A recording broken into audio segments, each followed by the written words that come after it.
Welcome back, Guardians, to episode 103 of This Week at Shrouded. I'm your host, Dave Greener. Today we're joined by Duncan Thunder to unpack a TWAB. That's right.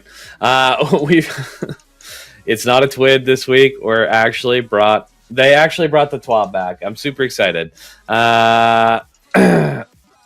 So what we have, the Marathon gameplay reveal coming this weekend, a little bit of stuff on there, a breakdown of Bungie's dual game communication strategy, the end of episode Heresy, which finally wraps up its conclusions.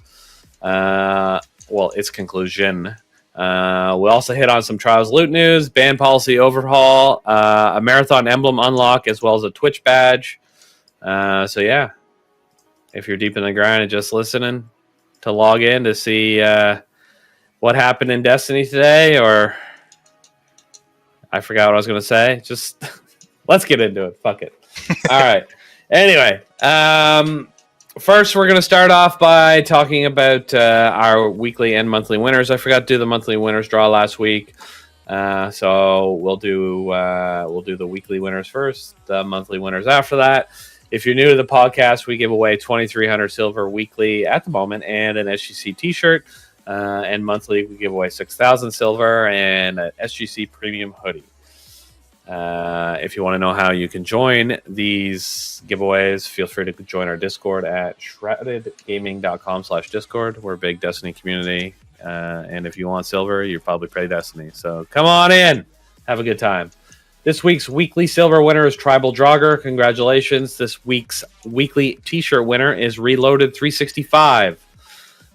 This month's silver winner is Legacy Phoenix 46, and this month's premium hoodie winner is Doubling Up Legacy Phoenix 46. Congratulations. Woo! So we'll drop those names in the comments below, or not in the comments, but in the description below. But you have to reach out to me in Discord within 30 days to claim your prize. If you don't, I donate it to charity. That's it. We're done.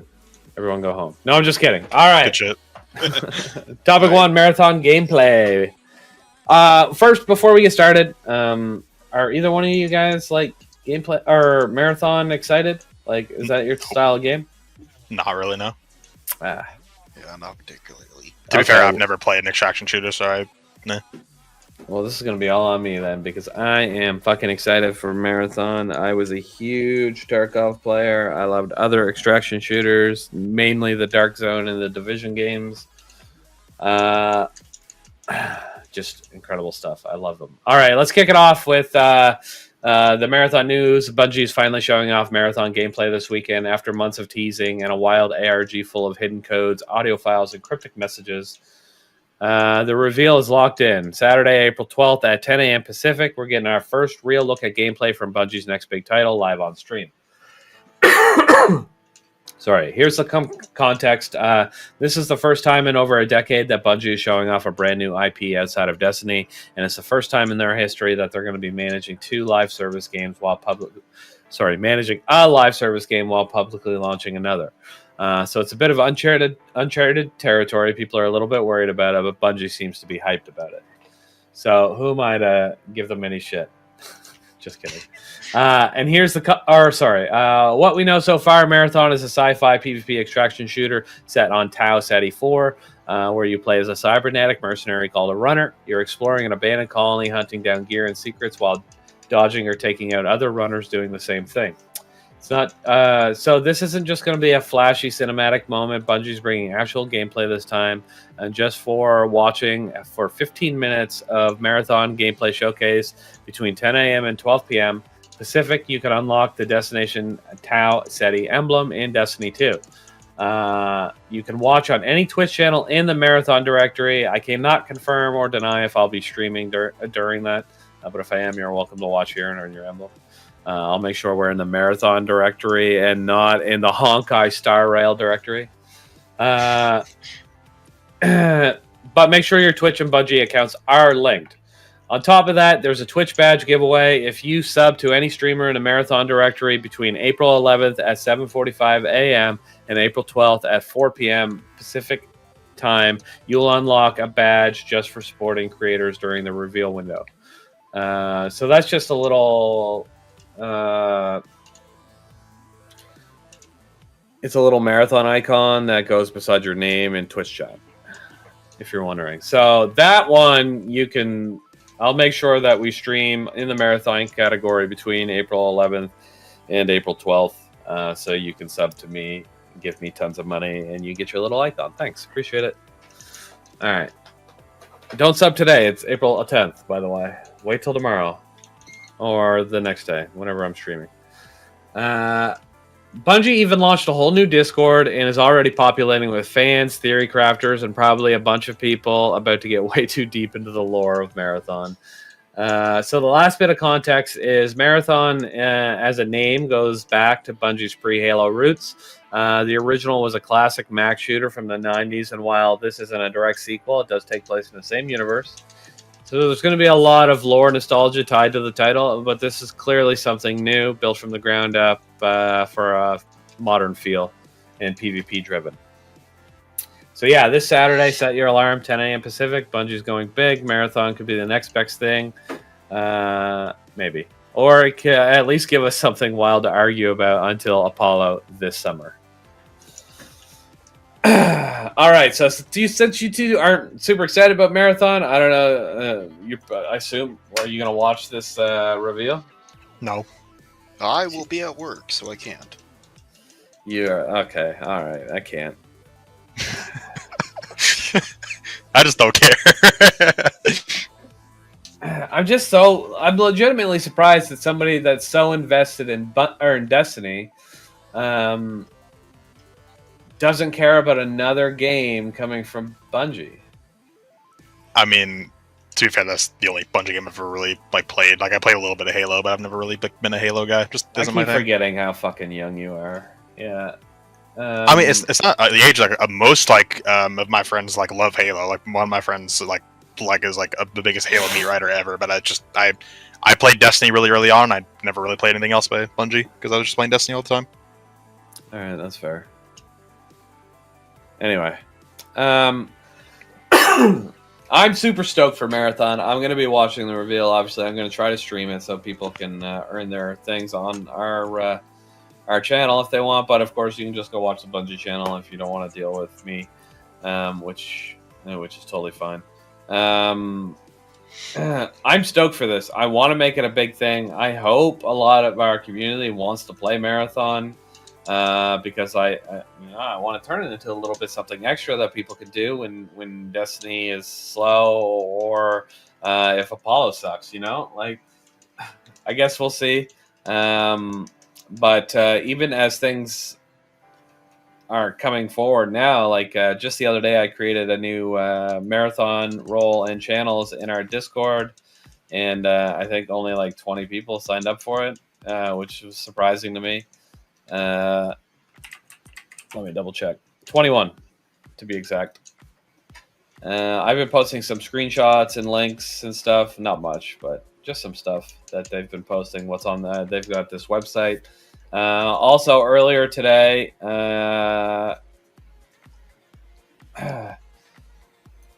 anybody who I don't know if it's anybody who was inside the Marathon Discord. They got a DM in Discord from null/transmitter with an image, and it says this is a DAC, DAC. This is your weapon against our walls, stolen from the corporate puppets, repurposed for revolution. This card breaks chains, opens doors, marks your every act of defiance. Upgrade it through action. Surrender it and surrender yourself. Share it and be forgotten. The strongest among you will be rewarded. The system trembles when many become one. And I have an image here that I'm not going to share because it literally says, share it and be forgotten. So I refuse to share it with anybody. Or surrender it and surrender yourself. So I've just been staring at this image for 3 hours today, trying to fucking figure out what it's for. I don't even know. I don't know. I've been going through the Discord, and there's a lot of people theory crafting. It's good stuff, but I got no idea. I got no idea what's going on. I didn't understand the ARG. I watched Milo. Well, I didn't watch Milo, but I know Milo was in on it with that other Scaro and a bunch of other content creators, and they were like moving around satellites and shit at different frequencies and coordinates, and they unlocked the initial reveal trailer of the reveal date back then. So a lot of people are theorizing that these DACs are another ARG that Bungie wants us to figure out before the reveal. Not 100% sure. But here I am sitting with this, and I have no fucking idea what any of this shit means. So I do love when Bungie does this stuff. It's reminiscent back of, Black Armory Sundial days of these community little events that they put on. People had to figure out puzzles. And I've never been smart enough to take part in them, but I do enjoy seeing the community come together to figure it out. And there is a lot of people in that Discord that were trying to figure it out the other day. I don't know how many people are in there now. I wonder if I can see. Is there a member list somewhere? No. Yeah. Anyway, it's getting populated. People seem excited. I'm stoked. I did complain a little bit on the Player of the Week stream, though, that I was not chosen by Bungie to be some sort of marathon content creator, and it made me really sad. Because I saw all these other creators getting tons of these cool loot boxes from Marathon. Other Canadian creators that I don't even know who they are and don't make any content. So it just really bothered me. Since I don't make a lot of content, but I mean, I have some content. They had absolutely none. I for some reason I'm following them on Twitter. Maybe that's what it is. But I saw the thing. I looked around, and then I looked. I looked at their Twitter. I looked at their Twitch. I looked at their YouTube. They all have it. They just have no content on it for like the last 3 years, and I'm like, why did they get chosen?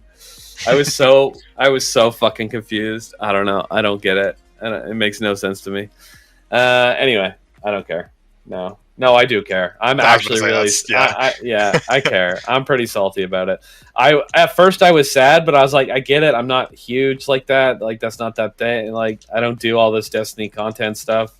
It's the streams like almost never involve Destiny, and I understand. But then when I saw that, I was just like, okay, well, I have no idea what their decision making process is and how it's involved or what's going on anymore. Because they're just picking random fucking people out of the blue. And maybe that's what it is. Maybe it was really big content creators and then random ones.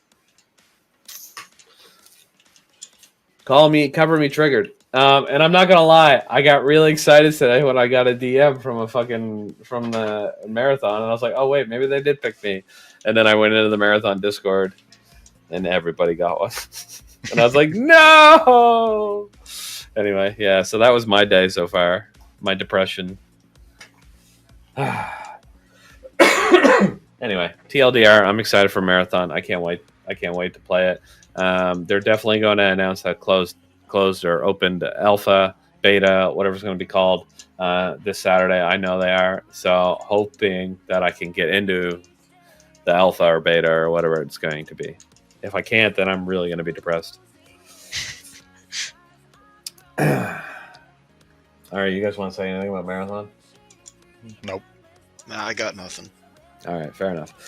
This kind of does. The next topic is Bungie's new communication era. So it's still a little bit to go with Marathon, but it's interesting information that even Destiny players will want to hear. So now with Marathon's reveal is basically hours away at this point. Bungie took the opportunity to talk a little bit more openly about how they plan to handle communication moving forward, because for the first time ever, they will be actively managing 2 live service games at once. First, let's clarify something important. TWABs are not coming back regularly. This was just a special... this one was kind of a special moment, a nod to the Marathon reveal and the end of Heresy's story.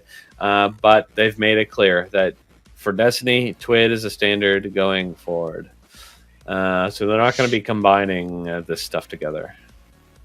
if that's what people are concerned about. They said they were looking at a new way to evolve Destiny comms. They're exploring stuff like more microblogs, short-form video content, behind-the-scenes dev snippets. Basically, they're trying to meet us where we're at, which could mean more casual but more frequent updates. I'm cool with that if it means more visibility into what's being worked on and more dev content without waiting weeks for a wall of text, which is cool. So on the Marathon side, Bungie's planning a totally separate comm structure. They've already launched official Marathon social channels on Twitter, Threads, Blue Sky, TikTok, Instagram, you name it, and a dedicated Discord server. There's going to be that's going to be the hub for the game, and it sounds like they want to build its community from the ground up with a voice that fits the world. They even called this out directly. What works for Destiny may not work for Marathon, and vice versa. So they're not trying to force a one-size-fits-all approach, which honestly makes sense. If you've played Destiny for a while, you already know that the comms expectations here are pretty intense. Also, just a side note, they confirmed again that their teams are full speed ahead on the next big Destiny content drop. That's codenamed Frontiers, which we all know is targeting summer 2025. So while all eyes are set on Marathon this weekend, Destiny's future is still much alive and kicking. And saying that, they literally confirmed today that the release date currently is still September 2025 or summer 2025. It's set it in the TWID. It didn't originally, and then Paul Tassi opened his big fucking mouth.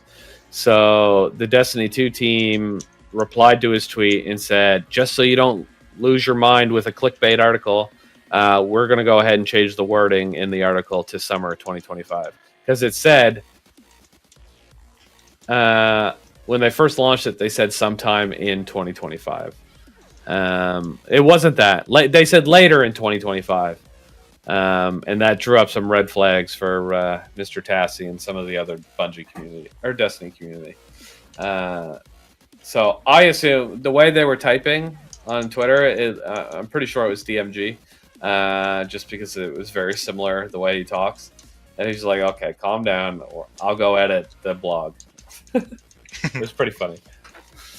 I had a good time watching the interaction.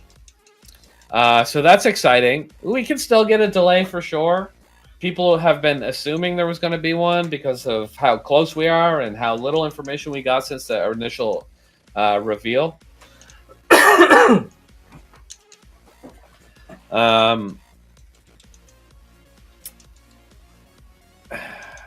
Which is totally reasonable because the final shape was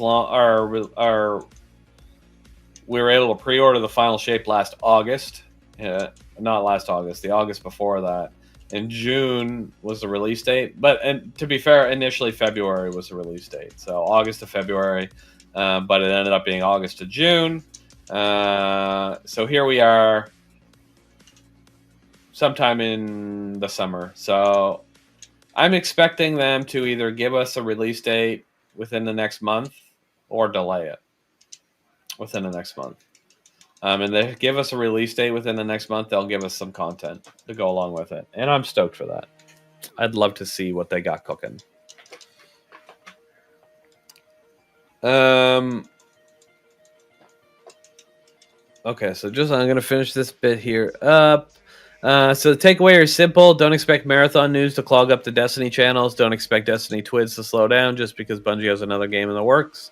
They're treating both communities as unique, and honestly, I'm pretty happy to hear that. I don't really want shit to get... I don't want to read TWIDs every week that are half for Marathon and half for Destiny. So it'll be nice to have them separated. Any thoughts on, I guess, Apollo's release date? You excited? I guess. Oh Yeah, my God. I will say I'm excited once I've seen something, a trailer or something that kind of reveals what's going to happen. I'm good. We already know we're going somewhere else, and we already know there's new races and new issues. So I'm down. Yep. Let's go. I'm stoked. I never liked the look of their roadmap, obviously, because it looks like less content throughout the year. But I also understand when you're running a game of service who's losing players steadily over time, you can't just invest a bunch more money into it and make more content. You have to start cutting back. It may seem counterintuitive when you think about it. It's like, if you add more content, people will come back. It's like, I don't actually think that's inherently true. I think you can bring back diehards with almost any sort of content. But if they ever want to bring back like people that have finished playing Destiny 2, like you have to make a new game. So yeah, quantity is not as important as quality. Yeah. If it is good quality content, more people are going to start coming back. If you're just putting out a whole bunch of extra content, it's not guaranteed to succeed.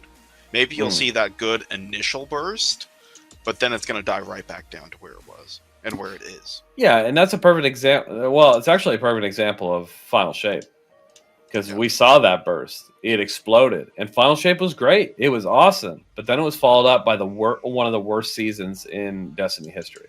Yes. And that number, like, okay, listen, Season of the Lost, or wait, the Wish. Season of the Wish was how long?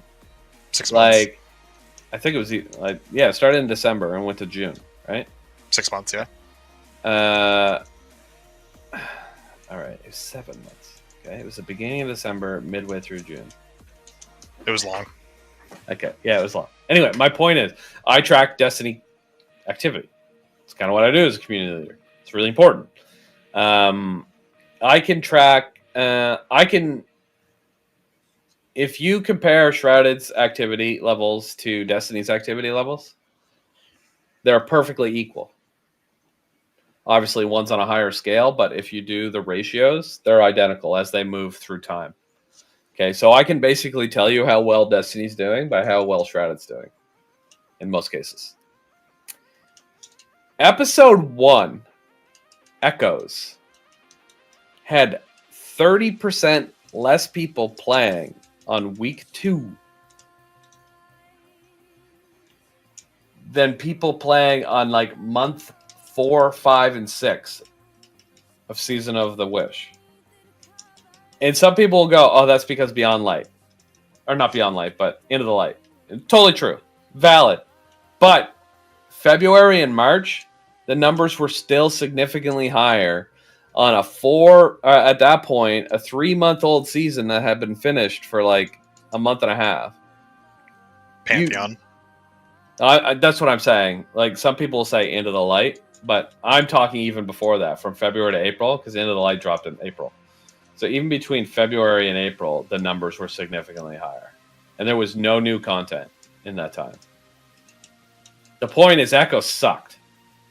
It was terrible. Yeah. Even right now, activity levels are... I mean, they're less than half of what they were at the launch of the Final Shape. But they're significantly higher than all through... the entirety through Echoes and Revenant. Which is good news, obviously, for Bungie. That probably made them happy. It's good news for us. It's nice to not see that number so far down. But right now it's fluctuating between being pretty good and being okay, activity-wise. But it's going to start going down, I would anticipate, since this was the last week of... But we got Red of the 9 coming up. I'm excited. We'll see what happens. We'll see if they can keep us interested in Destiny until Apollo hits. Because it could be a pretty boring slope. But I expect that they have more than Red of the 9 lined up for us. I would hope. Maybe I'm wrong. For like just Heresy, or like Act 3 or whatever. Well, I mean, yeah, Act 3's done, so we have Rite of the Nine coming in May, and then we'll see what I suspect. I mean, unless they tell us that Apollo's dropping in June, which I don't expect it to drop in June. If it were going to drop in June, they would have told us June by now. So I have a feeling it'll drop in July or August. I feel like they have to give us something else other than Rite of the Nine to keep us interested in Destiny until Apollo drops. They should just give us another Pantheon. Yeah. Well, they kind of are. Sort of. Yeah, I guess. It's different, but... Yeah. Close enough. I find it significantly different. I'm not nearly as excited for Rite of the Nine as I was Pantheon. But we'll see. It might be awesome. Yeah. It could be a lot of fun. I mean, we're going to see some new reprised weapons, which will be nice.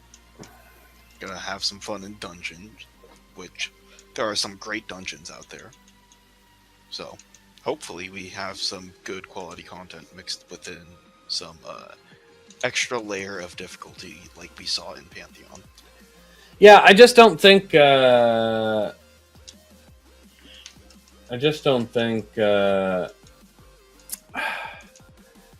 Rite of the Nine is more than a month of interest. Maybe I'm wrong. Maybe it'll keep people going for longer than that. I mean, it depends. Do they do the same thing like they did with Pantheon, where like week 1 you only have a certain number of dungeon encounters in it, and then week 2 that's maybe I don't think so. I think they're dropping 4 different difficulty levels for the 3 dungeons that they said will be in Rite of the Nine, and then you can just farm them for better rolls. The harder the content, the more drops, or maybe adepts or something. I forget. Shiny weapons potentially. Yeah, they're like adepts and shinies, just like quarter blades. And then there's going to be there's definitely going to be a seal for it, which people will want. Yeah, but I don't think it's launching like they're changing stuff week to week, not like Pantheon. Maybe they surprise us. They should. Well, we'll see. We'll see. Some people had access to Rite of the Nine, actually, when it dropped a couple weeks ago. And they went in there, and nobody reported anything special about it, other than difficulty levels. Yeah, there were just, timers on the ad-clearing counters, but that was it. Yeah. My main thing with it, I guess, is the dungeons they picked. I'm actually in the minority. I actually like Ghosts, but the other 2 I really don't care for. Prophecy is by far my least favorite dungeon. Spire is very middle of the pack for me. It's probably good that I have you on here, because we are literally the opposite human beings. I love Prophecy. It's my favorite dungeon in the game. I played Prophecy past its prime. I didn't play it when it came out, so I'm sure it was great at the time. Okay. My brother... See, I didn't play during All Beyond Light because I just know the game was, in my opinion, really bad at the time. But my brother basically begged me to play Prophecy with him. No, I'm sorry, the game just sucks. So if I played it back then, maybe I would have liked it. But I cannot stand Prophecy nowadays. I love Prophecy. I loved it so much. It was I wasn't even a big Destiny player when Prophecy came out. I ran the community, but some people would still say I don't play the game much. But I like Prophecy so much. It was the first dungeon I decided to solo flawless, and that was a big at the time back then. That was a big deal for me. So yeah, not so much now, but yeah, I would practice it every night. But it only ended up taking me a week. I expected it to take me longer than that. I wasn't that good at the game, but anyway, I felt pretty good about it. It had soloing Prophecy gives you the best ghosts in the game, and the solo flawless emblem is still pretty good. It's still in my rotation, so just saying. All right. Yeah, excellent. Excellent, Bob. Excellent. Truly. All right, well, we'll talk about Heresy now. That's my next topic. Has everybody? Well, I don't know. I feel like Thunder has just been playing Kazan. So, did you? Has anyone finished the story? Yes. Thunder. I logged on for day 1 practice on Saturday, and then I closed the game. That's it. I've been on Kazan the rest of the week. Yeah, I figured. Okay, Goodness. But that's okay. that's fine. All right, let's shift in. This week officially wrapped up storyline for episode Heresy. All right, I was gonna say. Wait, what? I wrote no spoilers for anyone trying to catch up, but then there's spoilers here. If you don't want spoilers, stop listening. That includes you, Thunder. All right. I don't care. All right.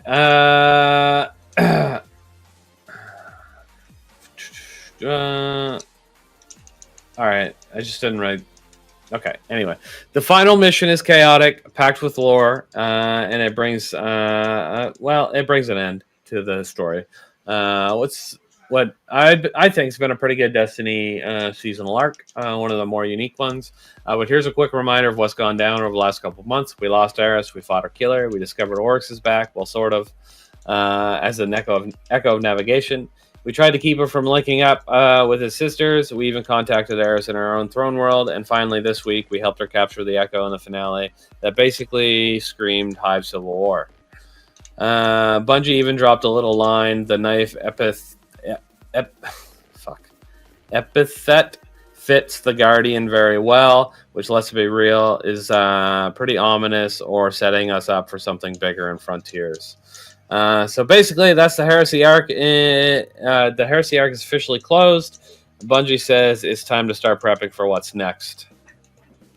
So what did you think about Act 3 of Heresy overall? So I said this last week, and I loved that first opening that you get when you first log into the game. Great. Fantastic. I liked the fight in the final mission. That was fun. Wasn't like anything spectacular or crazy or like I want to go back and experience it again, but I enjoyed it. What I did not enjoy is just the very end. I don't like how it ended because throughout the entirety of this act, it's been hinting at something else deep in the darkness between the Witness and Oryx. And this ending of the story failed to say anything about what that entity could be or who it could be. So I hate how it ended. I loved the entirety of Heresy, but it left me wanting more. It left me with so many questions. Have we dealt with Zivu yet or no? No. So could it be Zivu? I don't think so. I honestly don't think so. There's nothing to support Zivu or Wrath being the one. Because the Taken throughout this entire episode have been fighting against Zivu or Wrath's forces. At no point do you see the Taken and the Hive of Zivu or Wrath join forces to take out either us or Savathun. They've been fighting against each other this entire time. So I don't think it can be Zivu or Wrath. Just as much as I don't think it can be Savathun. It has to be something else or someone else. It better be. I swear to shit, if we get more fucking Zivu or Wrath and Savathun storylines, I'm gonna punch a baby. Yeah. I like Savathun, I guess. I'd be fine with that. But Zivu or Wrath, can we just fucking kill that bitch already? Oh my god. There's always something going on with her. And I was actually fine back in the day when we thought we initially killed Savathun. So bringing her back. Stop bringing people back. Yeah. If you're gonna bring people back, bring me back Amanda. Damn it. Yeah. My one big theory, which I think is very possible for this weird entity that we don't know anything about whatsoever, is, and I can't remember the name of it. There's a Scion that's sided with Emperor Callus, and we haven't heard anything about this Scion in like 2 years. For 2 years, this Scion has been essentially AFK. And I'm just curious, because this is probably one of the most influential Scions in the game, is this Scion, the entity in the kind of hiding in the background there. I don't know. I think it would be cool, but I don't know. We'll see what happens in Frontiers with that, if anything. What if Zivu's the raid boss? I mean, we do have to kill Ziva or Wrath at some point. Let's be honest. Yeah, but they almost never put anybody big in like as the raid bosses anymore. Like I know they just did in Salvation's Edge, but they had to, right? But we've never. Who do we have? Have we killed anybody important at the end of a fucking raid in forever? Other Rolk. than. Yeah, Rolk. but Rolk was only introduced and killed basically in that raid. It's true. Like that's Nezarec. Okay, Nezarec, but Nezarec was already dead and then brought back by the Traveler's Laser, and then we killed him again. Like, See, by big, do you mean like in terms of like they've been hyping it up big? Or but I mean like Oryx, for actual example, in strength? King's Fall. Like you actually killed the big Yeah, bad, like right? they're actually hyping Okay. it up. Yeah, okay, I get what you mean. Yeah. That's where my brain goes. Like, so Zivu Wrath would be, they would have, they would have to be the big bad for whatever expansion the raid came in, and then we would kill them. It pretty much showed the only two we've ever done. Well, it's Crash at Crota too, but I mean, I guess that we did King's Fall and then we did Salvation's Edge. Even the launch raid Leviathan was the fake Gallus, so like. Well, even Edge doesn't count because we don't really kill the witness. We unmake him or whatever. Right, and then we don't kill him until Excision. Yeah. I mean, we could say Deepstone Crypt with Tanix. He's been being but hyped is up Tanix since- really dead? He was not the Beyond Light guy. That was very much Aramis. That's true. No, that I was very Aramis much too, right? Aramis, but still, he's been hyped up this entire time since Destiny 1. Still, He's been a character. to be completely clear, somebody who doesn't imagine somebody like me who doesn't necessarily follow the lore too much, even though I did have some information there about it. I had no idea who Tanix was when he showed up in that, because there's no information in Destiny 2 regarding him before he's there in Deepstone Crypt. Like, that's it. You're just like, okay, cool. Who's this guy? Who the fuck's Atrax? Who the fuck's this guy? Team for Tanix was literally just a strike boss from D1. Like, that's why him being the boss was so weird. He's literally just like a random strike boss. Yes, they did remake that strike 3 times, but still, just a strike boss. Which strike? It's called the Shadow Thief. There's the OG one, then they made a Taken version, then a Siva version. Mm-hmm. But it was still just each Tanix. one, Tanix somehow came back. Yeah. Tanix somehow came back. Yay. Anyway, yeah, so my point is I don't see them doing that very often. But they might. But I'm going to be real disappointed if we go to a new place in a new star system or a new solar system or whatever it happens to be, and Zivu Wrath is the fucking person we have to kill. I will lose my goddamn mind. Literally. With Destiny, I'm like the same point where I am with Marvel. It's like Destiny, the 10-year saga is over, so now I just literally don't care about the story anymore. Like, as long as the raid's good, that's all I care about now. Yeah, I do. Like a campaign, DLC campaign, day one, cool, like that's fun. But like, if the raid isn't good, then yeah, that's it for me. That's fair. I do think a lot of people hop into that train. I'm hoping they start to pull people back in Apollo with a really good lead up to some new saga, which is what they claim to be doing. But I mean, they've actually got to execute it for that for me to believe them, because they're 50-50 on things. Sometimes they'll come out with shit like the Final Shade and Witch Queen, which some people have softened on Witch Queen, but I still think was an incredible expansion. But then sometimes they just come out and fucking drop a Lightfall on us. And To be fair, Lightfall was literally filler. Yeah, I know. Yes. Yeah, we've talked about the story before. Like, yeah, well, we talked about it a lot because, you know, it was Beyond Light. It was Witch Queen and then the final shape. That was always the plan. That was what they announced when they announced the expansions. And then all of a sudden, Lightfall came out of nowhere. I don't know what their thought process was for that or why they did it. My thing with Lightfall is it was filler, but like for filler, it was pretty good. Like we could have gotten way worse for a filler expansion. For filler, yeah, I can actually absolutely understand, and I definitely feel like they played it for a lot less time, or they spent a lot less time developing Lightfall than they did Witch Queen because it was filler. They probably didn't expect it, so they probably pulled some shit out of Final Shape, added it to Lightfall, and then created an interesting campaign of some sort.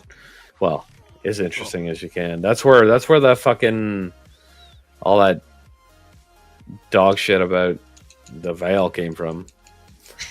That Strand was supposed to come out with the Witch Queen. That too, right? Yeah. Okay. Yeah. So it's like little bits and pieces here and there, pulled from both major DLCs. It's funny how Put that into works. Lightfall. Yeah. But Witch Queen was the launch of 3.0 stuff, right? Yeah. Yes, it was. It launched. Started with Void 3.0. Yeah. That stuff was all significantly better than Strand, anyway. Yeah. Oh, I 100% agree with that. Yeah. Really, just made each super feel truly unique. We did get hyped though for Strand when they first released, like just the teasers for it. We can grapple. Remember how excited we were for that shit? Oh, yeah. Holy fuck! Now it's just like I haven't worn grapple in forever.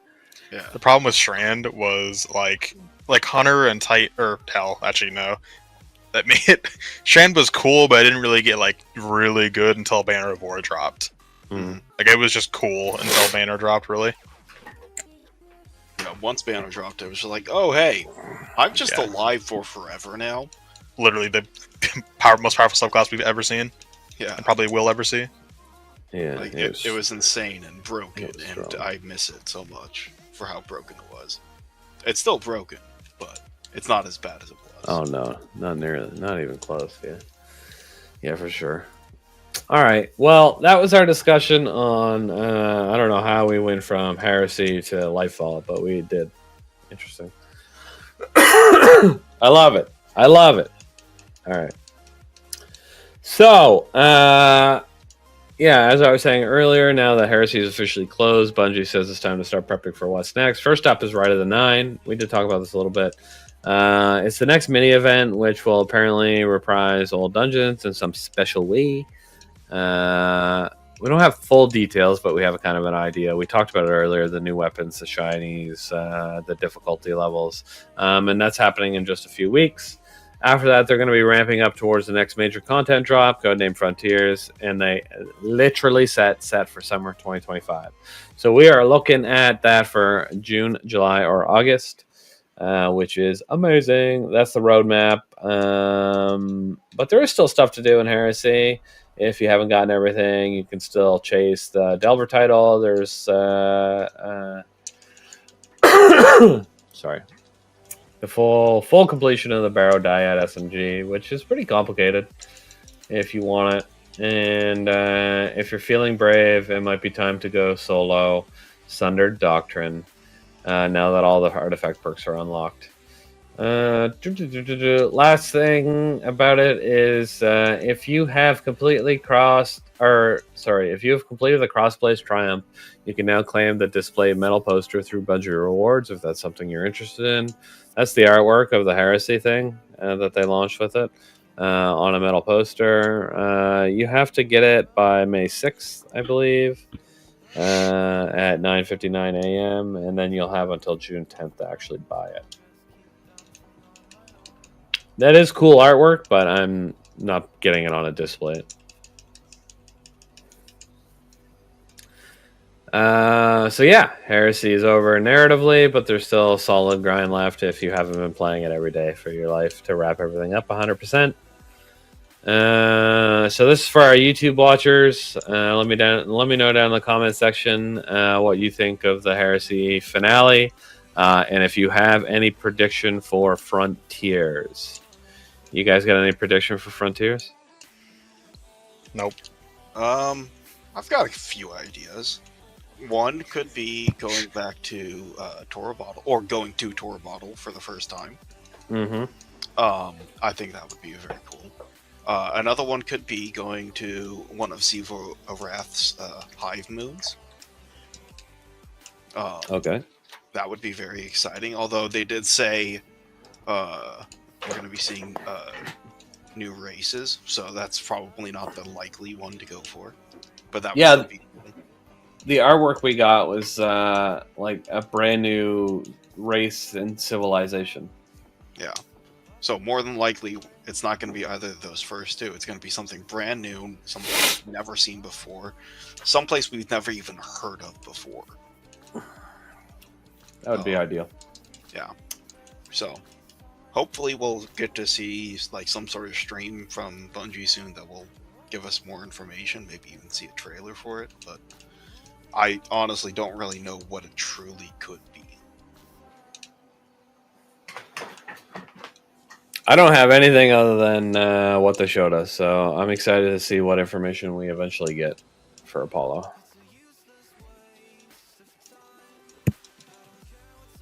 I'm still nervous for how they're doing content drops after the major expansions. Hopefully it'll be entertaining enough to keep people interested. Yeah. I mean, it's supposed to be what they do Frontiers, and then 6 months later they do Apollo. And then 6 months later, the next. No, they're doing Apollo, and then they're doing Behemoth. Frontiers is the code name for both of those expansions. Oh.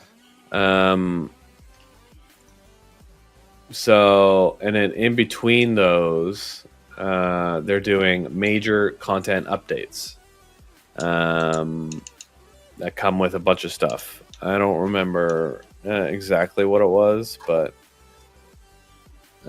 basically it's like seasonal stuff, but without the seasonal storyline, from what I understood originally. I don't know if they've moved away from that thought process or plan, but so like seasonal activities, season pass, and stuff, but without the story. Seems really weird to me. I don't know. We'll see. Maybe they just explain it poorly. But I'm hoping it's interesting enough to keep people engaged, because we try our best to keep people engaged, but we can only do so much. Like, if the game is just boring, then people don't care what we're doing. They're just like, whatever, dude. Give away your stupid mouse pads. Fuck off. You know? Anyway. We can move on to the next topic. Trials of Osiris. I'm sure you guys have a lot to say about that. Yeah. All right. PvP players, this one's for you. Trials of Osiris is back starting tomorrow, April 11th. And this weekend, there's a little something extra to sweeten the grind. Double Crucible and Trials rewards are back all week/weekend long.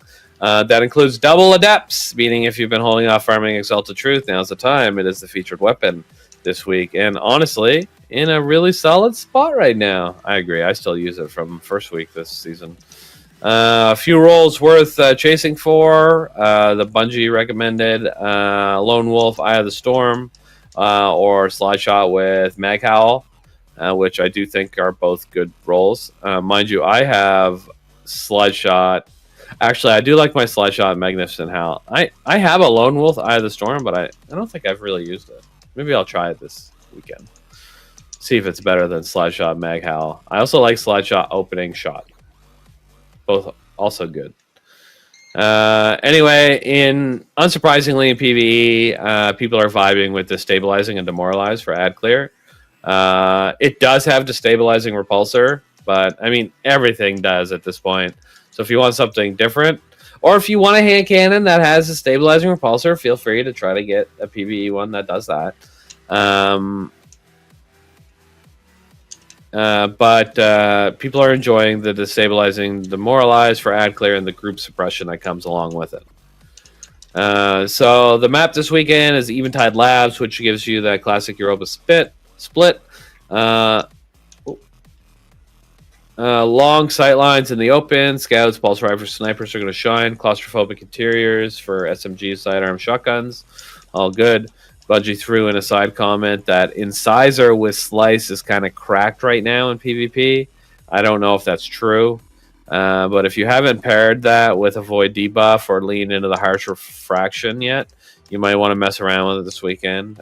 They say it's nasty. I don't know if it's true. Sorry, excuse me. So yeah, double loot, strong feature weapon. One of the more balanced maps, in my opinion. Could be a good weekend. If you're on the fence, it's worth getting in, even if you're not planning on going flawless. Between the bonus loot and the win-based rewards, it's really low risk, high reward setup this time around. So let me know once again, for you beautiful human beings watching on YouTube later, what role are you hunting for on Exalted Truth, or did you get at that point? Do you like Eventide Labs as a Trials map? If not, or yes, doesn't matter. What's your favorite Trials map? I'm just curious. Let me know. Have either one of you played any Trials this season at all? I played the first week of the rework and haven't touched it since. Okay. Did you not like the rework, or? No, I just got all the loot that I wanted that weekend, so I don't have a reason to play it again. That's fair. I still don't have all the... Oh, my cough's getting worse the longer the podcast goes. I think I need a drink of water. Talk about something. Type shit, yeah. Yeah. What could we talk about? Got anything Destiny related you can talk about? I did a Sherpa test the other day. That's about it. Oh yeah? How'd that go?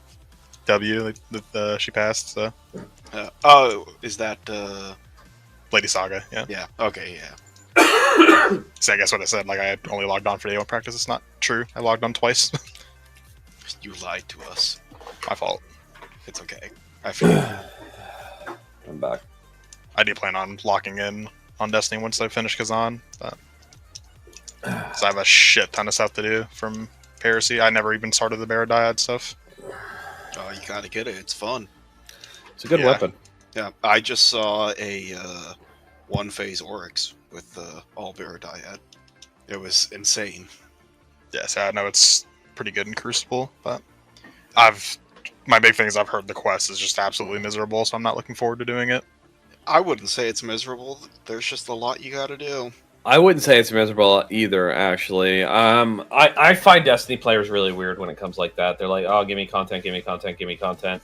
They give you all this content you can do for this exotic quest, which is way more than a regular exotic mission, right? They make 2 steps of it RNG, and everyone loses their fucking mind.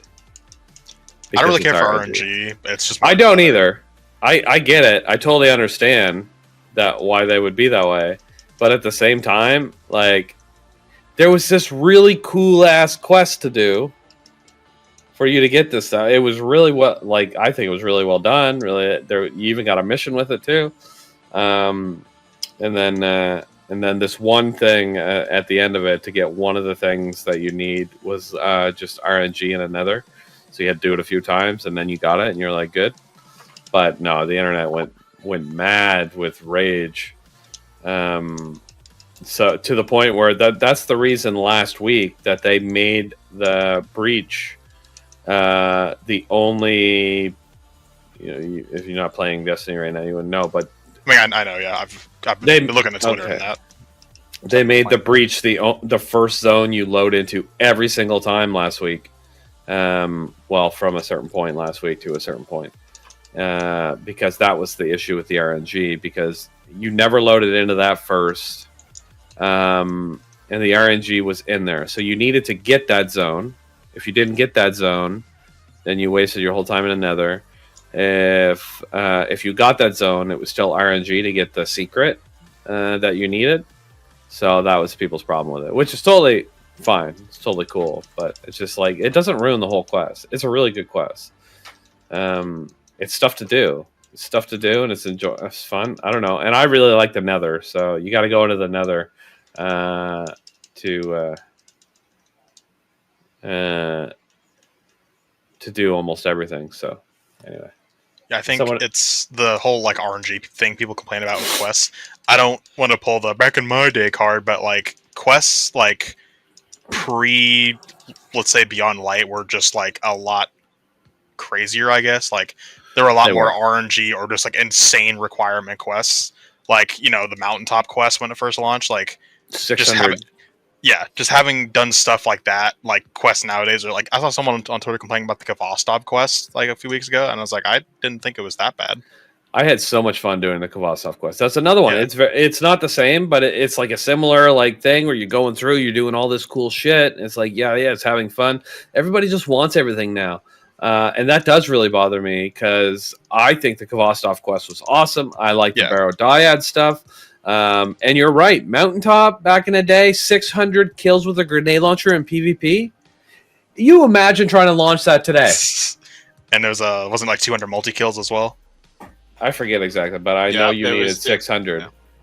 Yeah. And like 2 years after launch, Bungie was like, "Oh, okay, we'll drop it to 300." Like, if you even dropped a 300 grenade launcher kill quest in Bungie or Destiny right now today, everyone would quit.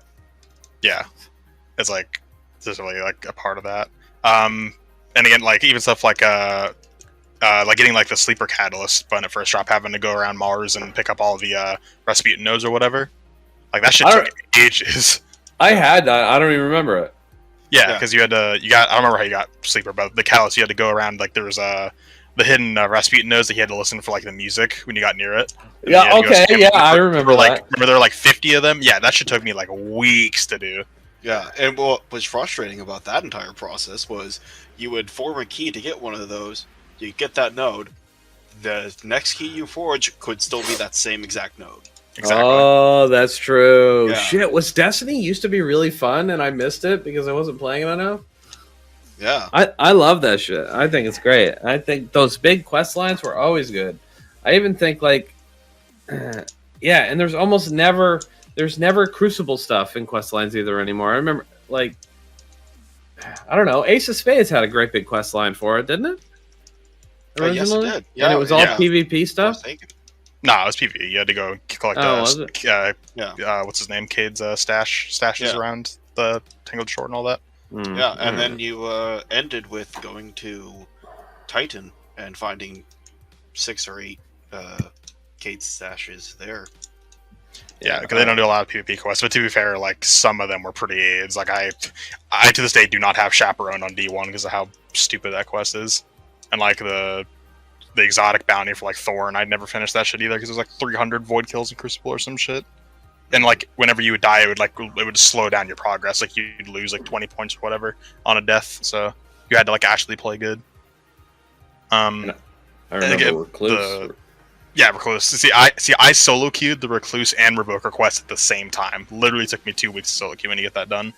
So like, again, like something like a Vostov or even Barrow-Dyad, like I might not enjoy it, but like it's not like fucking like miserable, you know.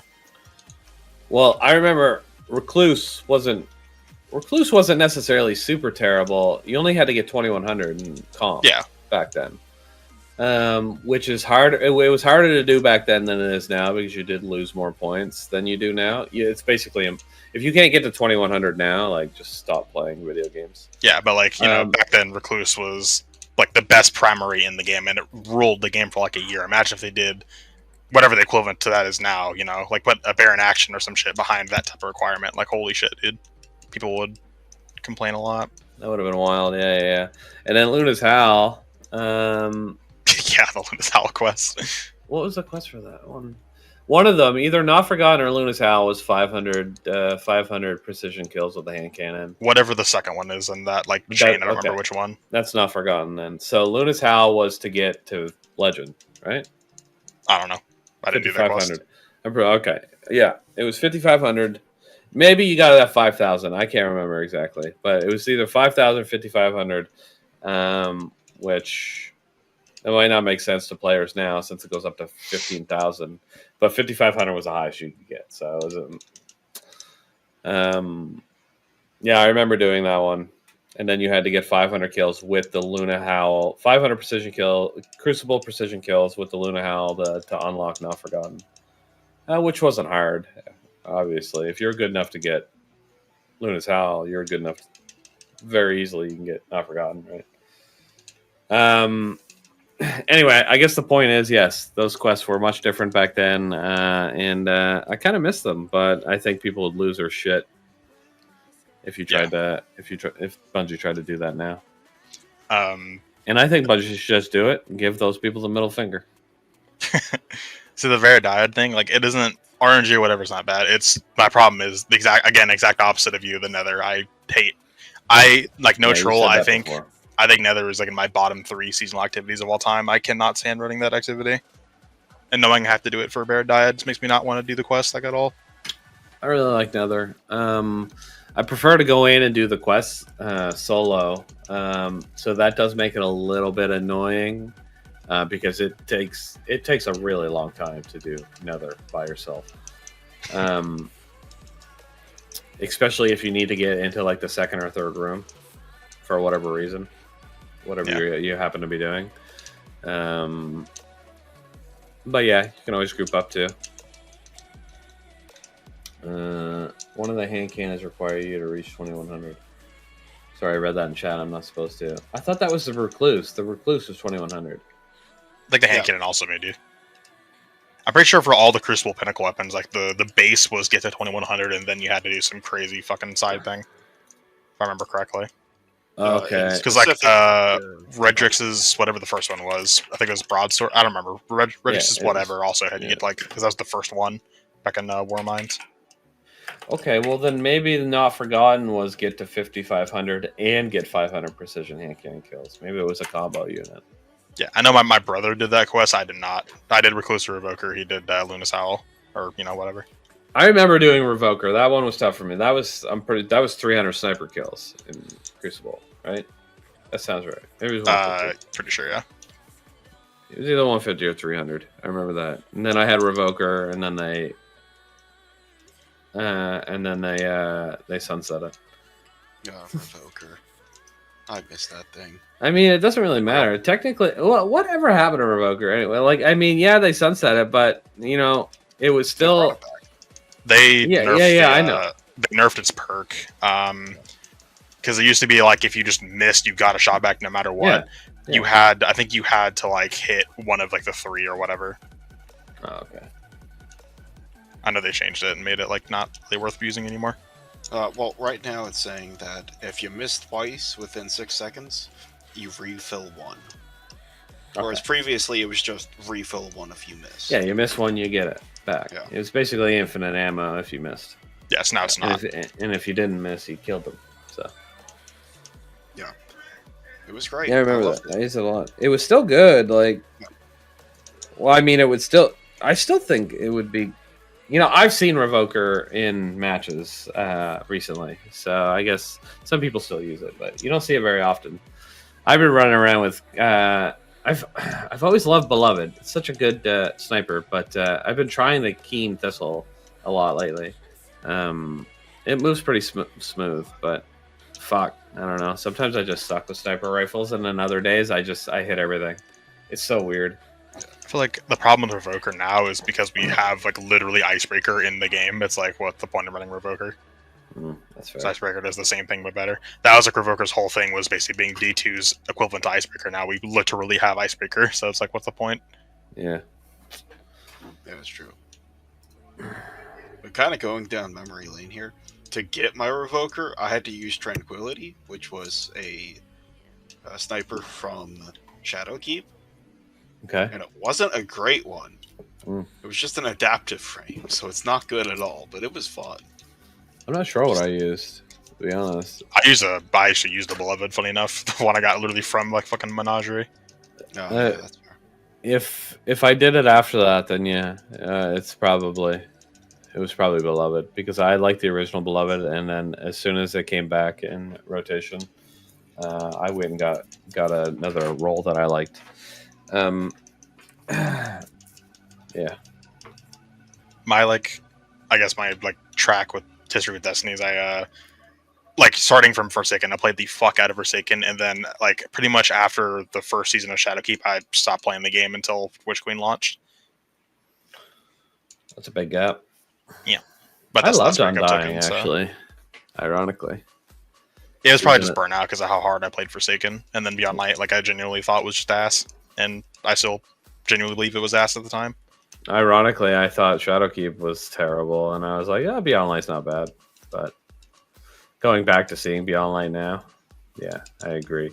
Shadowkeep, Beyond Light, and Lightfall, bottom of the barrel.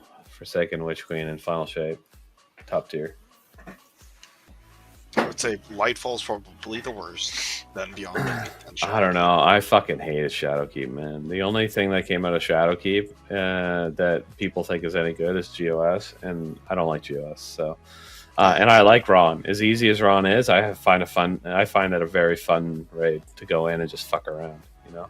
We're talking about just the recent DLCs. If we're going like all the Destiny 2 DLCs, then holy shit, we skipped over a big one. Wrath of the Machine. That's D1. Curse of Osiris. I'm still counting. What the fuck are you talking about? Are we talking about like just like all the D2 DLCs? Because like if we're talking about bad ones, like we gotta mention Curse of Osiris. We don't talk about Curse of Osiris. Yeah, see, to me, Curse of Osiris and Warmind were year one seasons. Like that's how I think of them. I don't think of them as expansions. That's fair, I guess. It's same with like House of Wolves or whatever it was called in D1. House of Wolves, yeah. And the Dark Below, was that the other one? That was the first one, yeah. Yeah. Because I bought those together with Destiny 2. Like when I bought it, I just expected it to be additional like seasonal content. I know they were called expansions, but they weren't expansions. Like to today's standards, yeah, they're literally just seasons. They're seasons, yeah. But at the time, they were marketed as expansion. Yeah, yeah, they were. You're right. At the time, they were marketed as expansion. So how bad they ended up being is like, wow, okay. Well, to me, yeah. Well, you're a Curse of Osiris. Fuck, what did we get? Eater of Worlds and Telesto Catalyst. That was it. Mm-hmm. Curse of Osiris. The strikes were amazing. Curse of Osiris. Everything else was pretty bad. That's fair. That's the one that has a Zol strike, right? Yeah. No, that's a Warmind. It had garden. What was it called? Just Tree of Probabilities, a Garden World, and was there another one? Nope, that was just those two. And the one thing that was interesting about that is those two missions. This was the first DLC in which it introduced the concept of using story missions as strikes. Like, it converted them into strikes for how long they were. Yeah, they did that in Warmind too. Well, that's all Zol is, right? They turned the final mission into a strike. Yeah. It's funny. Which one of my favorite was Zol. I would love to fight Zol in a GM. Zol in a GM. You know how dumb I was when I played Destiny? Like back then, like legit. I had no idea that Zol was the voice in the Whisper mission. Even though it said Zol at the top of your screen. Yep. That's how much I fucking paid attention to the people talking in the game. Like I just did not care at all about any of that stuff. I don't know how long it took me to figure it out or whatever it was, and I was like, "Oh!" And somebody told it to me when we were playing it or something. I was like, "Oh, that's the worm you fight, right?" Yeah. It's probably like 6 months later, man. I'm not even joking. Like, one day I just said, "Who is this guy talking?" Like, because for 6 months I didn't give a fuck who it was, and then one day I decided to ask. I'm still kind of that way with Destiny lore. Like in most cases, I don't care. I'm just forced to learn it, because I'm playing the game and then I'm reading TWIDs so I can do the podcast. Like, anyway, I do think it's pretty well written. To be fair, like the stuff that I do see, I don't care enough. Just don't care enough.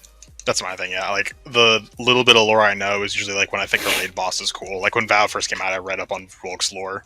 But that's, like, the only reason I'm going to read lore is if I think a character's cool. Well, it's ironic. What was I doing the other day when I realized that every piece of weapon and every armor has a lore tab? I had no idea, and I'm just like, what the? There's stories for everything. I was like, no wonder it takes so much effort to give us a new piece of armor. Like, they got to write a whole fucking backstory for it. Jesus Christ. To be fair, I think they just like kind of randomly added that at one point, and like no one really cared. Well, Fife cares. Yeah. That's where he gets all of his content from.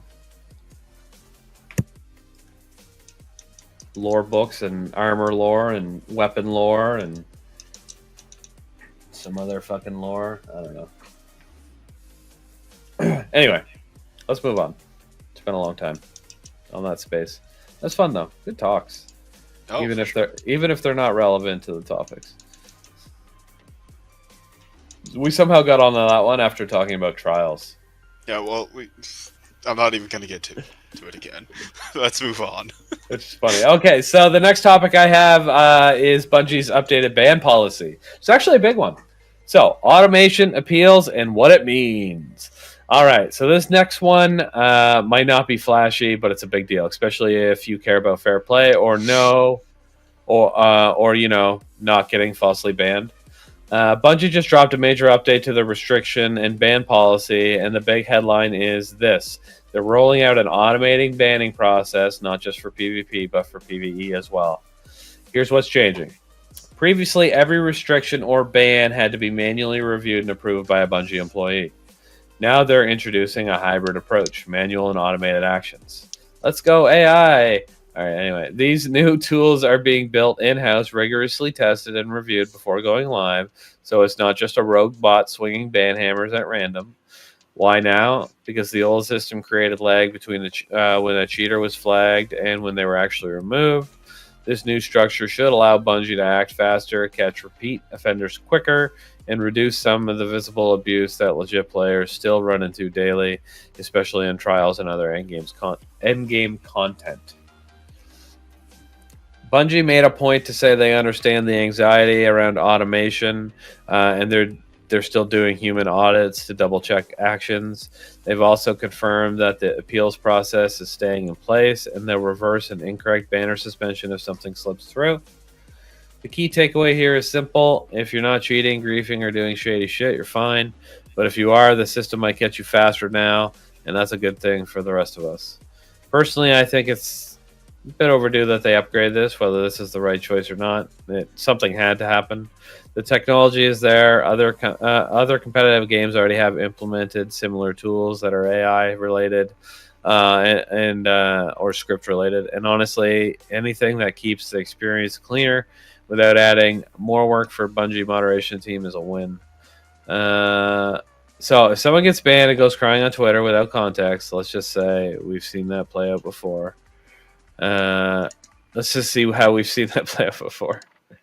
Last week, exactly. That was a reference to that. I didn't write that out very well. Apologies.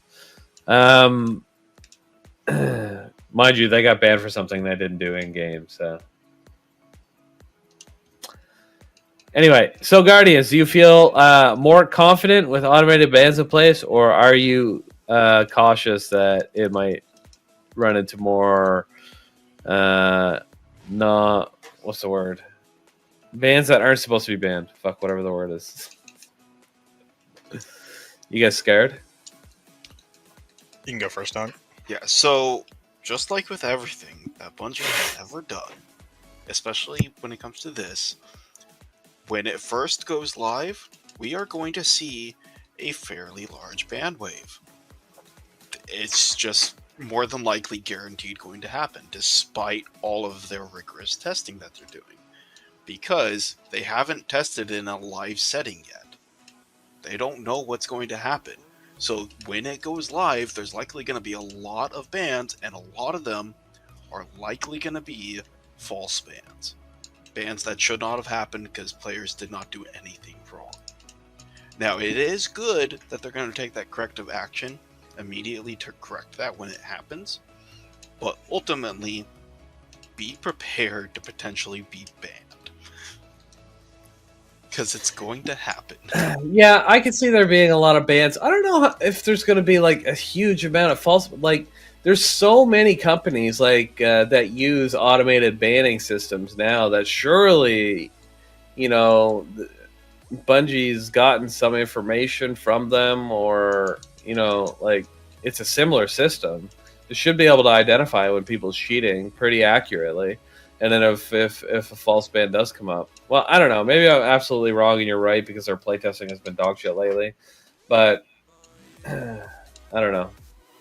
Yeah. I don't know. The other thing you have to realize is that it is being developed completely by Bungie. So We don't know this that for sure. Well, that's what they said in here in the Yeah. TWAB.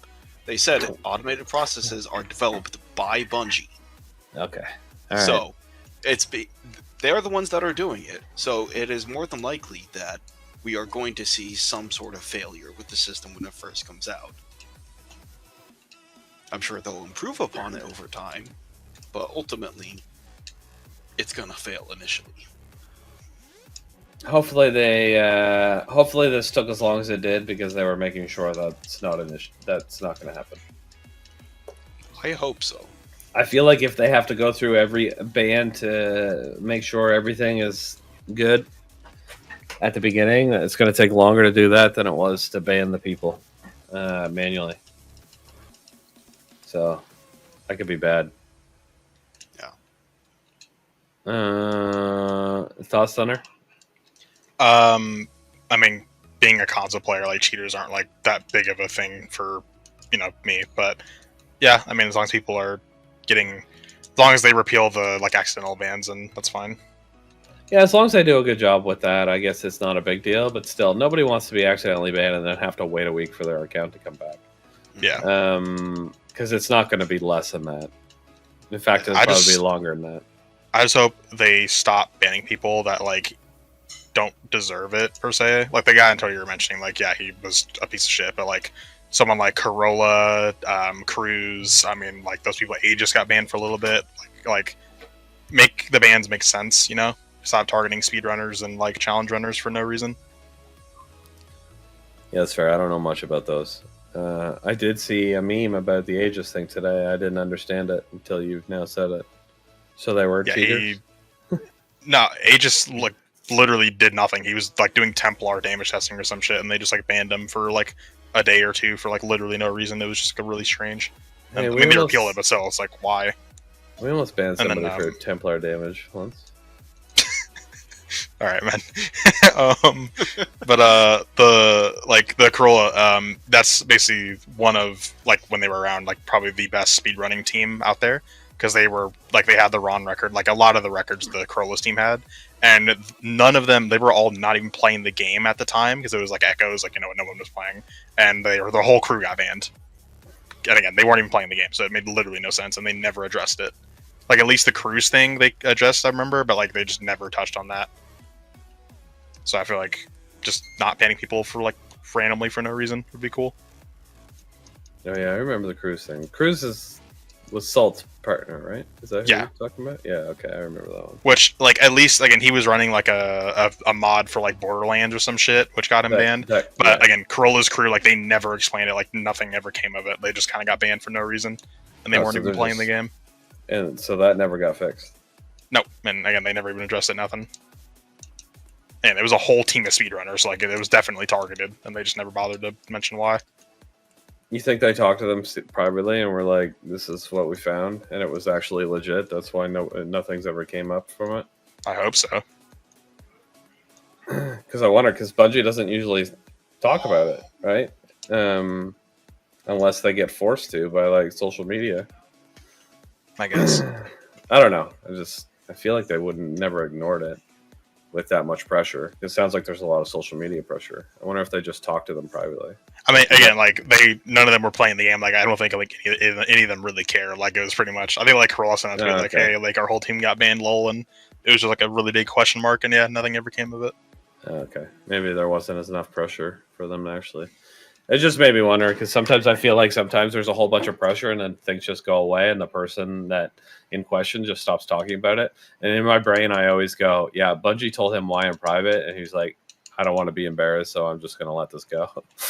Yeah, it's just because like Corolla makes a couple macros. Like he made the fishing macro, for example. Yeah. And I think he made the pill heart macro as well. But again, the whole team. Again, at the time they were again like one of, if not the best speedrunning team, even if they weren't, even if they were kind of dormant at the time. Yeah. So just to ban the entire team out of nowhere just seemed really random. I'm starting to remember that now. I think the more we talk about it, yeah. All right. Anyway, wild. Yeah, hopefully whatever system they put in place actually it does more good than bad, and when bad does happen, hopefully Bungie's quick to correct it. I'd like to have faith in this because yeah, I'm tired of seeing people bitch and moan about cheaters. To be honest, I don't run into them a lot because it's more high end, like Crucible that has to deal with them in most cases. And I'm not a high-end Crucible player, so hopefully they can get it taken care of, and maybe that'll help clean up the Crucible, and people start joining in again. Okay. What else I got here? The updated ban policy. Have either of you run into any cheaters lately? Well, in Crucible? No. All right. How does this stuff keep coming up when you're on here? All right. Anyway. I don't know, man.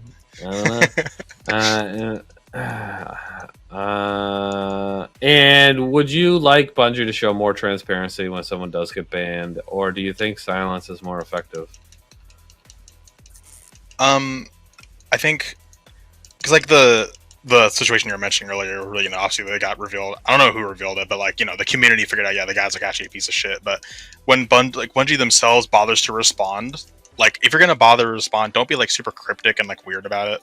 Because again, like when the guy asked, again, he deserved it, but when he asked like why, they just like were like just screenshot like their policies or whatever. It's like, again, if you're gonna bother to respond, why be super like fucking like Playboy cardy, cryptic, and fucking weird about it? Oh, hey, Rex here. Indeed. No, I agree. At that, like at first when I saw that tweet, I thought it was hilarious. But then the more I thought about it, I was like, they should give it an actual reason. Obviously, like knowing what we know now, like they probably knew the guy was like an actual fucking like Satan disciple, but like just at the time, it was like, why? Again, either don't respond or like actually give a response. Don't be just weird about it.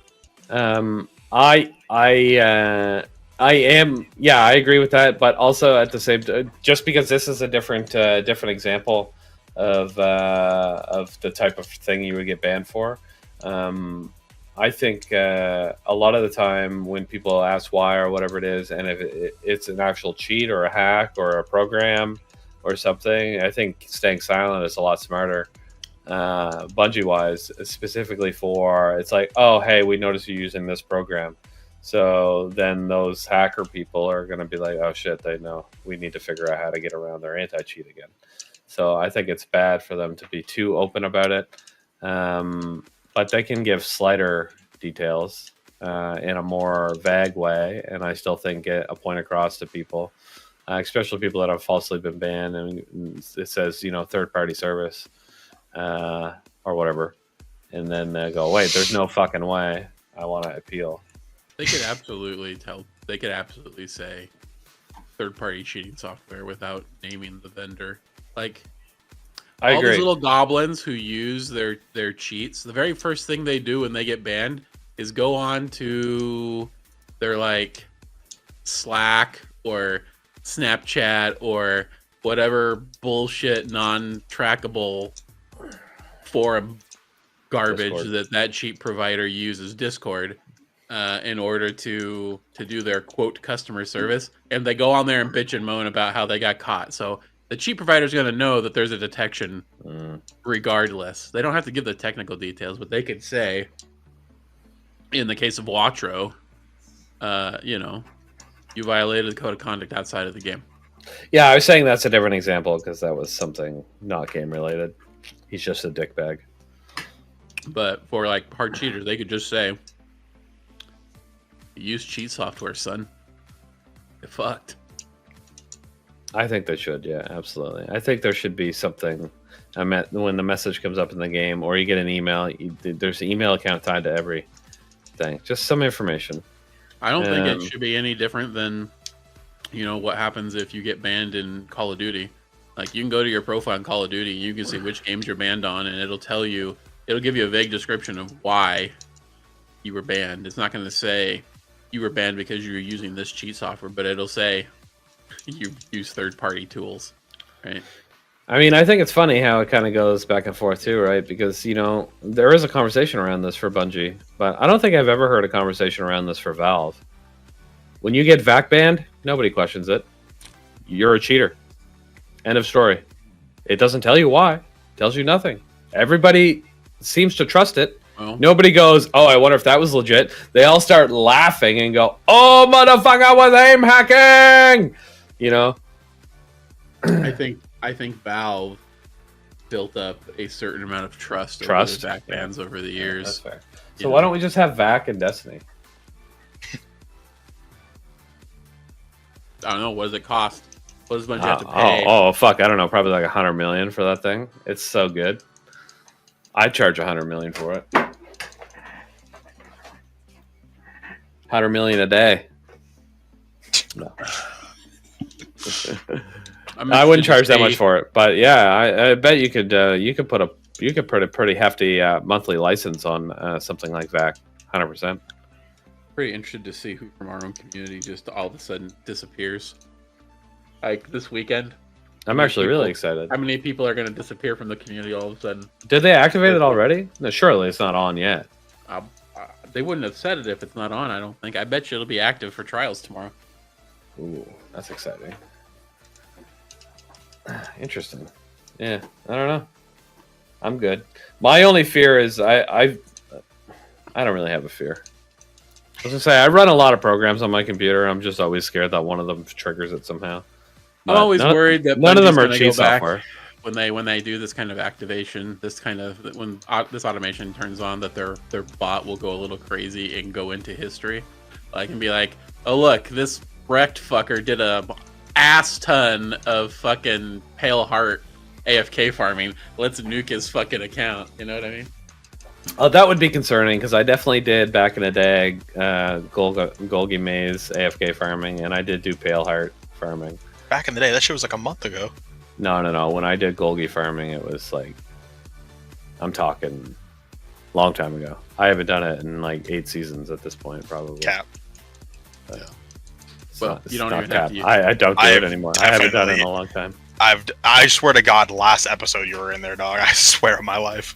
I was in there, but I wasn't doing anything AFK because you don't have to anymore. I will give you $1 billion if that were true. I have not AFK farmed for XP.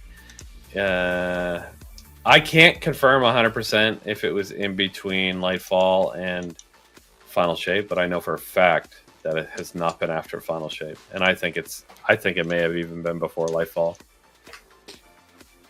Well, I just go back and look at my seasonal levels. I stopped AFK farming when Master started capping you. There was no point to AFK farming. I stopped AFK farming when Bungie clearly said AFK farming will get you banned. I stopped it. So when did that happen at Lightfall? Yeah. It happened after the exotic class items came out. So that was the Pale Heart. Not you. I'm talking about when they capped power level of all activities. Oh. It was Lightfall, right? Because I used to AFK. Lightfall was when they started doing that in certain activities. Like that's when they introduced the first patrol zone that was always -5, right? So that's when it started. I don't think they rolled everything out at Lightfall though. I don't think all of the. Okay, so either way, whenever it was somewhere between Lightfall and Final Shape. When you couldn't do master raids, when you couldn't do master dungeons, when you couldn't do regular dungeons over leveled anymore, there was no point for me anymore. So I stopped doing it. Because I used to get over leveled, and then I would go do lost sectors or whatever if I wanted exotics. I used to do master raids a lot easier that way. and then I used to do my solo flawlesses in dungeons because I was over leveled. Like after that, there was no reason to do it, and I know I've never done it. I didn't. So if you saw me in there, I was literally doing King's Fall, brother.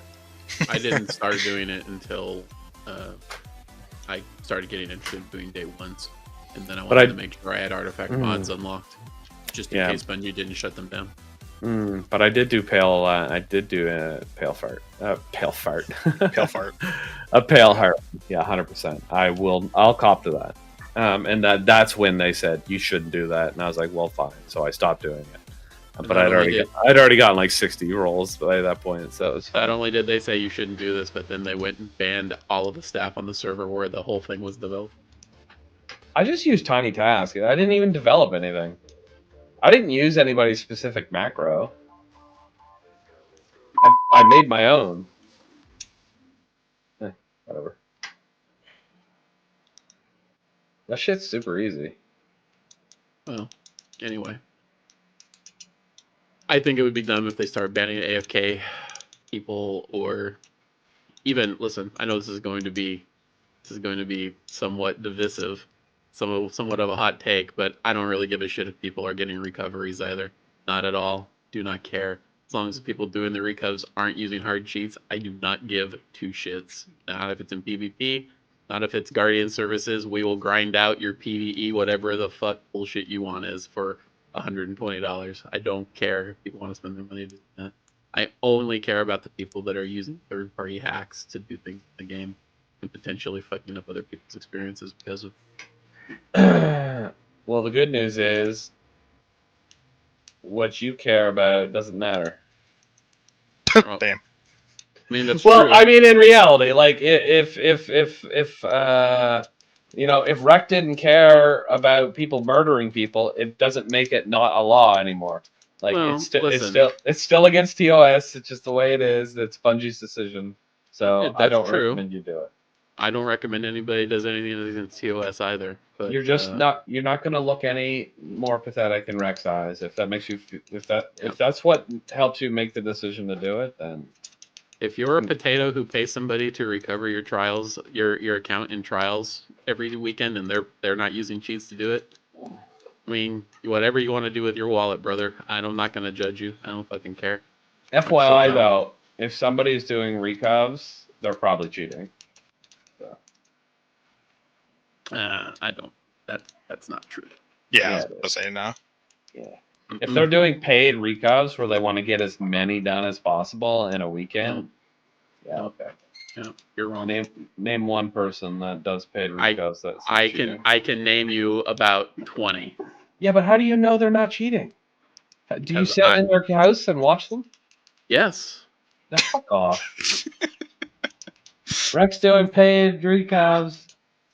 I can point a couple of streamers right now that if you go watch their trials play this weekend, you will see that their account name will change over and over and over and over and over again. They will never mention it, but they're doing their recovs on stream. They're running other people's accounts on stream. They're probably cheating. They're not cheating. They're live streaming. Why would they cheat on live? Because it's not their account. They're not going to get banned. Rageback used to be believable. People definitely do that, but there's a whole community of people that do recovs for other folks for money. That do it for money and do everything legit. Because for a good player, going flawless is not difficult. All right. So, chat. What I meant to say is, if somebody's doing recovs for money and they're not streaming it, they're probably cheating. I would agree with that in a lot of cases. Yeah. There you go. There. We came to a compromise, chat. We came to a compromise. Anyway, recovs against TOS. It's fine that Rec doesn't care, but it's against TOS. Don't do it, especially with this new AI system. I won't judge you, but you'll still get banned. So chances are this new stuff is going to be caught a lot easier because they're going to be checking IPs from logging in and out. It's going to be a lot easier. It's going to be all automated, right? So I would wager that this anti-cheat is only really going to target people who are either AFK farming or are specifically using hard cheats. I would be willing to bet that they're not going to be banning people for recoveries. I could be wrong. We'll see. I am interested to see if we have a wave of people saying, I've never cheated, Bungie. And you go and look at their history, and like they're an overall like 0.2, but they're like a 3.0 in trials, right? You know, and just to see what happens. Honestly, though, I've always thought this because back in like season 11, 12, or like 10, 11, and 12, I played a lot of Crucible on controller, and I was really good. And that's when I probably did most of my trials back in the day. And I had like, I don't know, I can't remember my KD back then, but it was like 1.8, 2.1 style KDs. Yep. And then I switched. I was like, no, I'm going to get good on PC. I'm going to get good on PC. And then you see like 8 seasons in a row where like I'm under 0.5. I'd be like, if you go back and look at that, it looks suspiciously like I was cheating for 3 seasons. I mean, anybody that goes and looks at your history will be able to see you went from console to PC, and that would probably explain it. It's from most players. But the thing is, I still played a lot on my Steam account, but I was just better at FPSs on controller at the time because I played a lot of them on controller. I played Modern Warfare on controller, all the Call of Duties on controller. So you would have seen me switching back and forth. But I wanted to get better, specifically at PvP on Crucible at a certain point. Because, I don't know, I don't like playing on console. It's slow as shit. But then I was just bad. Oh, I'm still not up to that skill. I'm talking to chat. I'm not supposed to be able to. I'm still not up to that skill on PC because I stopped for a long time. Because I didn't care. I wonder if this algorithm they're running is going to be able to detect device users or not. Like Zimmers? Yeah, Zimmers and Cronus users. Hopefully. You would think that if they're using any of the macro stuff that those devices have built into them these days, that it'd probably be able to detect that, but I don't know if it's going to be able to detect just somebody who's strictly using it for input device or not. But see, it'd be interesting. I'm not 100% sure. I don't know how that would work. Anyway, it's going to be fun. I can't wait to see once I kick it on how many people go to Twitter bitching and moaning. I hope it's a lot. Not that I want to ruin their fun. I just want to know that it works well. Alright, so I only have one real category left. And it's known issues. And we don't really need to talk about it because it's been 2 hours already. Really. Is there anything in there that's special? Grandmaster Nightfall Sunless Cell currently not available in Fireteam Finder. Wow. Just FYI. They fixed the one artifact mod to shreds or whatever. Yeah, that's pretty much like the biggest news for me at least. Everybody loses 10% on their super. Oh well. To be fair, I only cared about it because of a solo witness. There's just a little more aids now. But I would say that's not a very common thing to be worried about. No, not really. I saw all the people complaining about that when they saw that video of that guy do it again, though. Good lord. What do you mean? Well, okay, sorry, maybe it wasn't the same issue, but there was a video recently of the guy, he goes, I did it again, and he posted the Goldie chunk, yeah, I know what you're talking about. Oh, okay. People whining about Goldie chunks. Was that not caused by the same thing?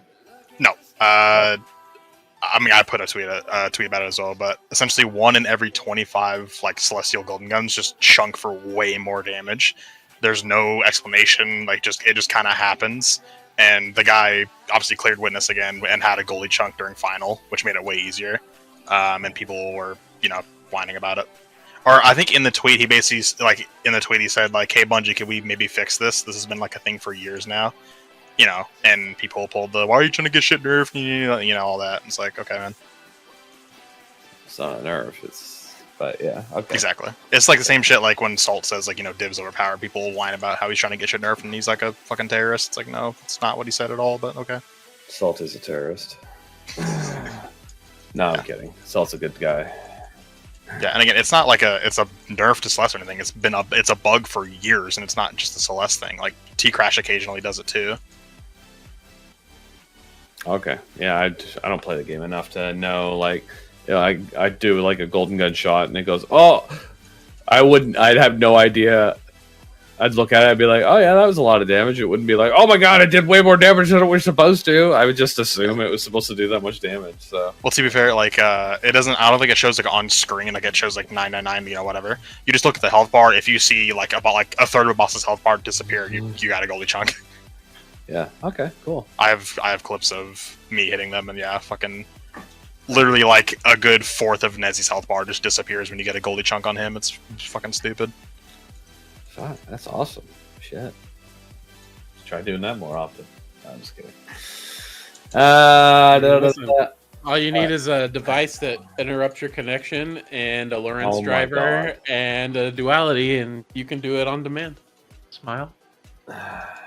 Smile. All right, enough. Don't net limit. You will get banned. Thank you. Well, wasn't even me that time, dude. Yeah. All right, I got one final thing to plug before the end of the stream. That's not the Destiny related. So if anybody else wants to talk about anything else, right now's the time to do it. Assuming I don't die, Zero to Hero Dungeons will be happening this week. I got home from the hospital from the ER, and then I joined this podcast. Okay. I literally still have my hospital bracelet on right now. Why did you join? Because I'm just sitting in front of my computer, watching my heart beat too fast. You know? Go calm down or something. Take a melatonin or some shit. He's got burns to his nose. Doesn't mean he's like fucking immobile or anything. I mean, that's not. I was at the hospital for something else unrelated. He said he had third degree burns on the inside of his. I know it's something different for this too. That is not just a little burn on your nose, Thunder. I have third degree chemical burns on the inside of my nose. That's what I said, dude. Because I have to have that done 3 or 4 times a year because of my blood thinners. Because otherwise, I get uncontrollable nosebleeds. Blood thinners lead to big veins in your nose that are weak, and they burst, and you know bleed a lot. End up paying $400 for the hospital to put a fucking tampon in your nose. So instead, I go to the ENT about once a quarter. As it works out. To pay him $70 for him to shove silver nitrate in my nose and burn the fuck out of me. It's great. Fire. It just so happens that today, after I was eating my dinner, I had a little bit of a tachycardia issue that went on long enough that I felt like I had to go to the ER. So I went to the ER, but now I'm back and everything's good and I'm good and and so I joined the call. Glad to have you, man. And now the name of the episode needs to be something like Wrecked is Dying. But, whatever. I wish you were here the whole time because I realized I don't got shit to talk about like 30 minutes in. We started talking about Destiny and I was like, damn, I really just don't have anything to talk about even about Destiny, man. I presume you all talked about Marathon. Yes. Yeah, which I had nothing to talk about for that. Oh, good. Green, I'll play Marathon. Nice. That's good because I'm going to play a shit ton of it. Even if it's bad. I don't care. I need an extraction shooter in my life, man. And I don't want to play Tarkov anymore. That game's so fucking unpredictable.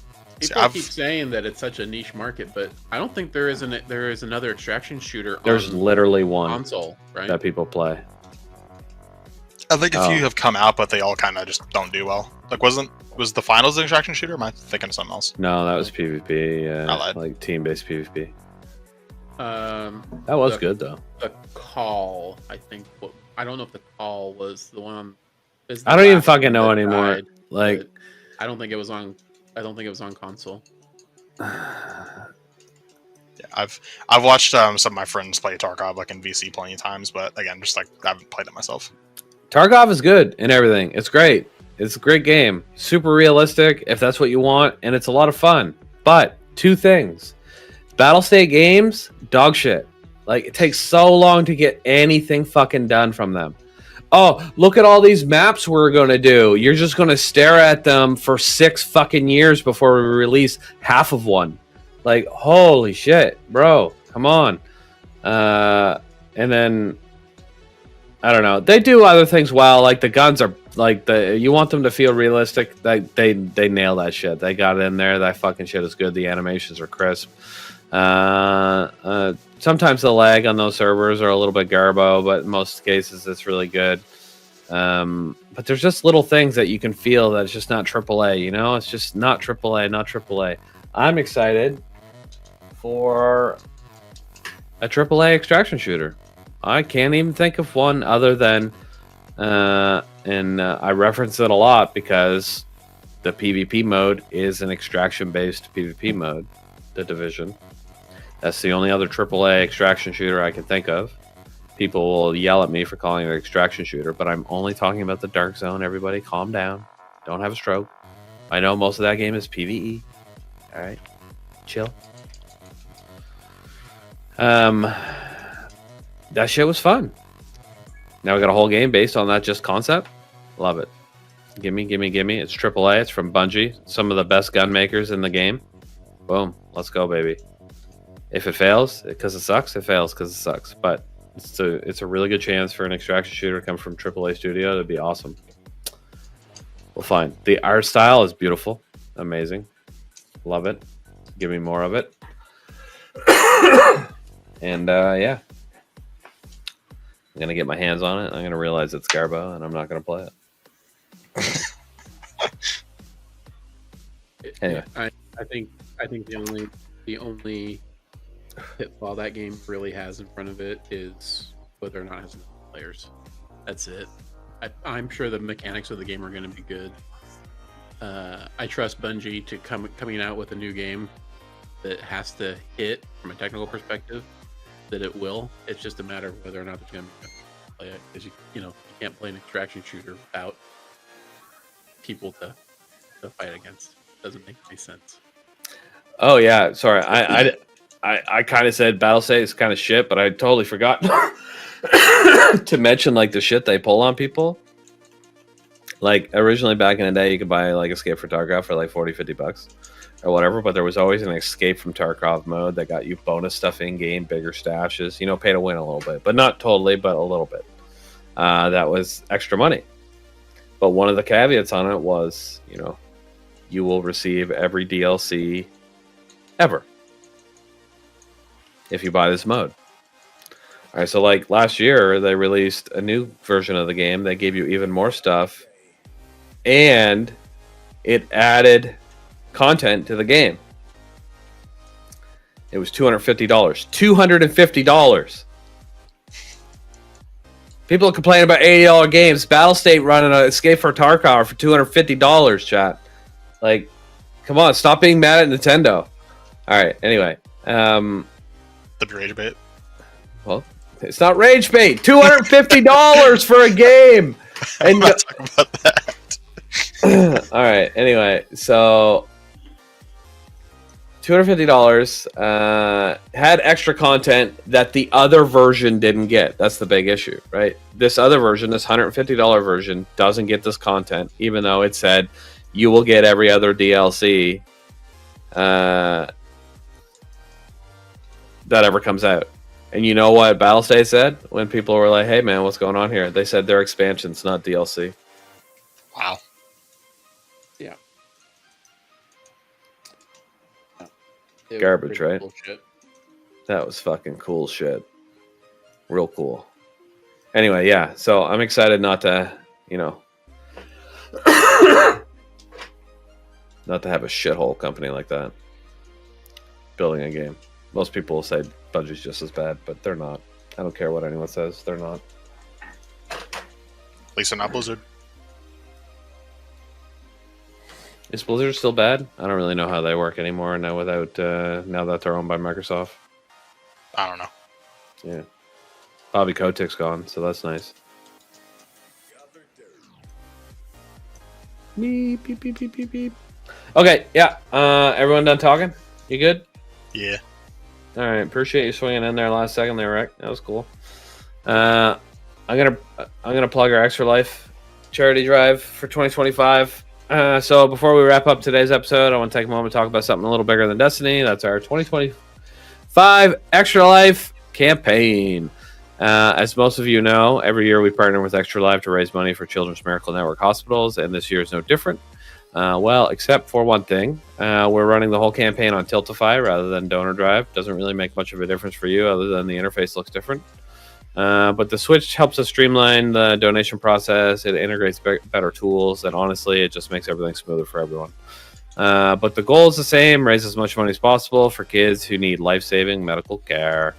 Whether it's funding new equipment, supporting treatments, or giving these kids a better quality of life, your donations directly help. And yeah, we don't just fundraise; we go all in. Expect huge charity streams, giveaways, milestone madness, and of course, custom rewards and incentives you can only get during the campaign. Last year, we raised around $11,000. I think we can top that every year, but only if everybody shows up. So if you've ever enjoyed a podcast, a stream, a raid night, a dumb tweet, consider donating. Even $5 makes a big difference. And if you can't donate, share the link, spread the word, be part of the team. A link will be in the description if you're watching on YouTube or your favorite podcasting service. If you're watching on Twitch, it's in the chat right now. That's it. Or wait, sorry, that's where you'll find our official Tiltify page. Let's do something incredible together. Woo! All right, that's it. All right, Guardians, that's a wrap on episode 103 of This Week at Shrouded. We've covered a lot today, from Marathon gameplay reveal coming this weekend to Bungie's new dual game strategy. The final moments of Heresy and the Trials loot you should absolutely be chasing right now. We also talked about the ban system changes, known bugs we might already run into. We didn't do much of that because we skipped it. And yeah, our Extra Life 2025 campaign is officially live. New platform, same mission. Help us make a difference. Big thanks as always, to everyone who tunes in, shares the episode, joins the conversation, whether it's in chat and Discord or just yelling at your screen when I say something dumb, which is fairly frequently. Shout out to Dunk, Thunder, and Mr. Rex for joining us this episode. Appreciate you guys as always. I'm Ed Greener. I'll catch you next week right here on This Week at Shrouded.